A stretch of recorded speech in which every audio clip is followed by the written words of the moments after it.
আজ বুধবার 26/6/2024।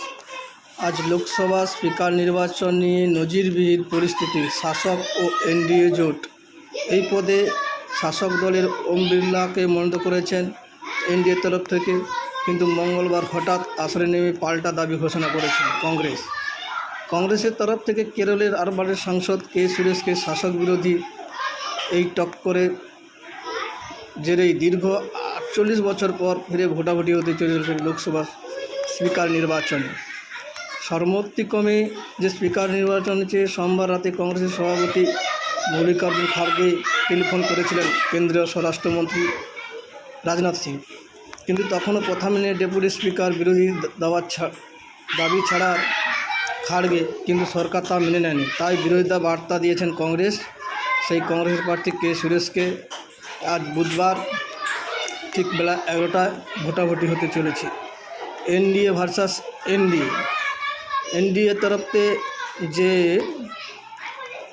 স্পিকার নির্বাচনের জন্য প্রয়োজন 272, কিন্তু এনডিএর এই মুহূর্তে আছে 292। কংগ্রেসের রয়েছে ইন্ডিয়া তথা 234টা সিট। কংগ্রেস হার নিশ্চিত জেনেও তবু তারা 8 বারের সাংসদ কেরলের কে সুরেশকে প্রার্থী করেছেন, লোকসভার স্পিকার হিসেবে মনোনীত করেছেন। সেই হিসাবে টিএমসি দল সমর্থন করবেন এবং আরও বিভিন্ন যে ইন্ডিয়া জোটের শরিক রয়েছে তারা নির্বাচনে অংশগ্রহণ করবে। ঠিক বেলা 11টায় জানা যাবে কে কটি ভোট পেয়েছে এবং সেই ভোটের মাধ্যমে আমরা ঠিক আবার পুনরায় জানিয়ে দেওয়া হবে কে জিততে চলেছে।